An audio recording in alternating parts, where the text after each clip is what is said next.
55. Sonâmbulos. Reunião pública de 14 de agosto de 59. Questão número 425. Sonâmbulos sublimes, temo-los no mundo honorificados no cristianismo, por terem testemunhado, valorosos, a evidência do plano espiritual. E muitos dos mais eminentes sofrem os efeitos de suas atividades psíquicas na própria constituição fisiológica, tolerando, muitas vezes, os tremendos embates das forças superiores, que glorificam a luz, com as forças inferiores que se enquistam nas trevas. Paulo de Tarso, o apóstolo intrépido, após o comentário de suas próprias visões, fora do corpo denso, exclama na segunda carta aos Coríntios: "E para que me não exaltasse pelas excelências recebidas, foi-me concedido um espinho na carne." Antão, o venerado eremita do vilarejo de Coma, no Egito, intensivamente assaltado por espíritos obsessores, e em estado catalético, é tido como morto, despertando, porém, entre aqueles que lhe velavam o suposto cadáver. Francisco de Assis, o herói da humildade, ouve, prostrado de febre, em Spoleto, as vozes que lhe recomendam retorno à terra natal, para o cumprimento de sua missão divina. Antônio de Pádua, o admirável franciscano, por várias vezes entra em sono letárgico, afastando-se do corpo para mistérios santificantes. Teresa de Ávila, a insigne doutora da literatura religiosa na Espanha, permanece em regime de parada cardíaca por 4 dias consecutivos, acordando subitamente, entre círios acesos, quando já se lhe preparava conveniente sepulcro, no convento da Encarnação. Medianeiros excelsos foram todos eles, pelas revelações que trouxeram do plano divino ao acanhado círculo humano. Entretanto, fora do agiológio conhecido, encontramos uma infinidade de outros sonâmbulos em todas as épocas. Sonâmbulos de inteligência enobrecida e sonâmbulos enfermos na atividade mental. Sabe-se que Maomé recebia mensagens do além no intervalo de convulsões epileptoides. Dante, apesar do monoideísmo político, registra impressões auridas por ele mesmo, fora dos sentidos normais. Através de profundas crises letárgicas, Auguste Comte escreve a sua filosofia positiva. Frederic Alf, na Alemanha, em princípios do século XIX, doente e acamada, entra em contato com a esfera espiritual. Guy de Maupassant, em França, vê-se obsidiado pelas entidades desencarnadas que lhe inspiram os contos notáveis, habitualmente grafados por ele em transe. Van Gogh, torturado, pinta, sob influências estranhas, padecendo acessos de loucura. E além desses sensitivos, categorizados nas classes a que nos reportamos, surpreendemos atualmente os sonâmbulos do sarcasmo, que se valem de assunto tão grave, qual seja o sonambulismo magnético, para motivo de hilaridade, em diversões públicas, com evidente desrespeito à dignidade humana. Todavia, igualmente hoje, com a bênção de Cristo, vemos a ciência estudando a hipnose para aplicá-la no vasto mundo patológico em que lhe cabe operar, e a doutrina espírita reviver o Evangelho, disciplinando e amparando os fenômenos da alma no campo complexo da mediunidade, de modo a orientar a consciência dos homens no caminho da nova luz. 56. Ante o além. Reunião pública de 17 de agosto de 59. Questão número 182. Há quem lamente a incapacidade dos amigos desencarnados para um mais amplo concurso na solução dos enigmas que atormentam a vida moral na Terra. Inúmeros estudiosos desejariam que os chamados mortos se utilizassem dos sensitivos comuns, quais instrumentos mecânicos, para os espetaculares eventos, e reclamam deles a intervenção positiva no laboratório terrestre para a cura de moléstias dificilmente reversíveis. A revelação de fórmulas milagrosas na matemática das finanças, a descoberta de forças ocultas da natureza e a materialização de estadistas ilustres, domiciliados no além, para que, de manifesto, venham falar ao povo na praça pública. Suponhamos, porém, que uma escola seja diariamente assaltada por teorias inoportunas, com desrespeito à autoridade do magistério, desconhecendo-se a necessidade particular da instrução em cada discípulo. Imaginemos um tribunal sistematicamente invadido por sugestões exóticas que alarmem o ânimo da magistratura, ignorando-se o imperativo do exame especial de todos os processos alusivos à regeneração de cada delinquente em si mesmo. Conjeturemos quanto à perturbação de um hospital incessantemente acometido de indicações extemporâneas que transcendam o quadro dos experimentos da medicina, estranhando-se o impositivo do tratamento individual para cada enfermo. De certo que a produtividade sobreviria à frustração, tanto quanto a luz do serviço se oporia à sombra do caos.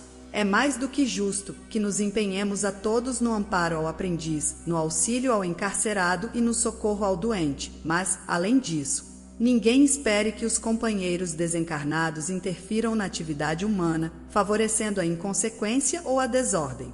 Quando os mensageiros da espiritualidade enobrecida recebem a permissão necessária para contribuir no progresso do globo, corporificam-se no berço. A afeição dos homens vulgares, comungando-lhes as vicissitudes e as dores.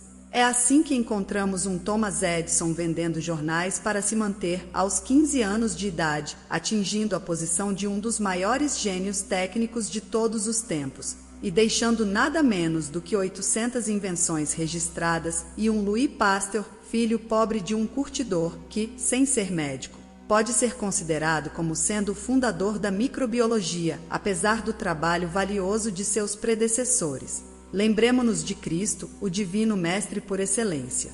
Ele que podia, como ninguém, influenciar ambientes e criaturas, surge entre os homens, como qualquer criança necessitada de arrimo, vive em sua época. Ao modo de homem normal, e embora a luz e o amor lhe corroem a presença sublime, expira num lenho áspero, à maneira de qualquer condenado à morte, sem culpa.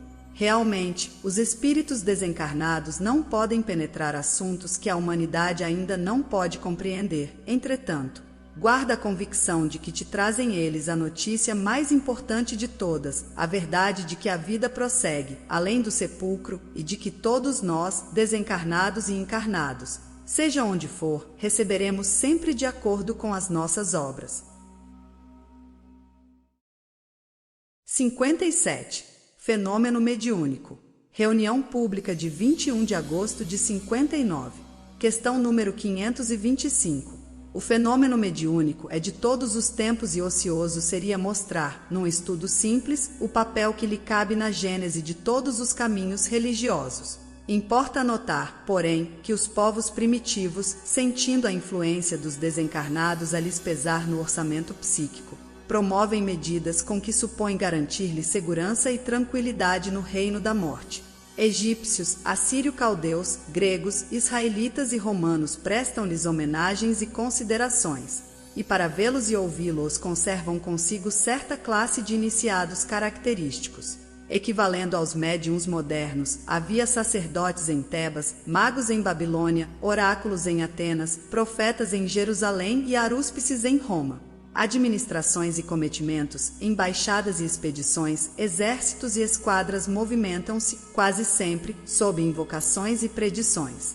A civilização faraônica adquire mais largo esplendor ao pé dos túmulos. A comunidade ninivita consulta adivinhos e astrólogos. Especifica a tradição que a alma de Teseu, em refulgente armadura, guiava as legiões helênicas em maratona. Conta o Velho Testamento que dedos intangíveis escrevem terrível sentença no festim de Baltazar. A sociedade patrícia celebra as festas lemurianas, com o intuito de apaziguar os espíritos errantes. Contudo, quase todas as manifestações de intercâmbio entre os vivos da terra e os vivos da espiritualidade evidenciavam-se mescladas de sombra e luz. No delírio de símbolos e amuletos, em nome dos mortos, estimulavam-se preces e libações, virtudes e vícios, epopeias e bacanais. Com Jesus, no entanto, recolhe o homem o necessário crivo moral para definir responsabilidades e objetivos. Em sua luminosa passagem, o fenômeno mediúnico, por toda parte, é intimado à redenção da consciência.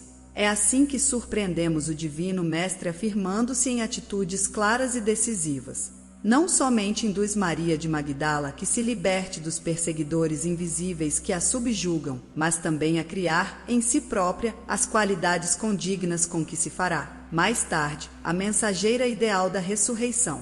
Socorre, generoso, os alienados mentais do caminho, desalgemando-os das entidades infelizes que os atenazam. Contudo, entretém-se, ele mesmo, com espíritos glorificados, no cimo do Tabor. promete a Simão Pedro auxiliá-lo contra o assalto das trevas e, tolerando-lhe pacientemente as fraquezas na hora da negação, conduz-o, pouco a pouco, à exaltação apostólica.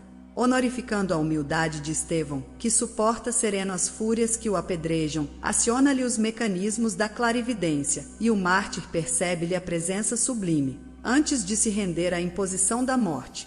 Compadece-se de Saulo de Tarso, obsidiado por seres cruéis que o transformam em desalmado verdugo, e aparece-lhe, em espírito, na senda de Damasco, para ensiná-lo, através de longos anos de renunciação e martírio, a converter-se em padrão vivo de bondade e entendimento.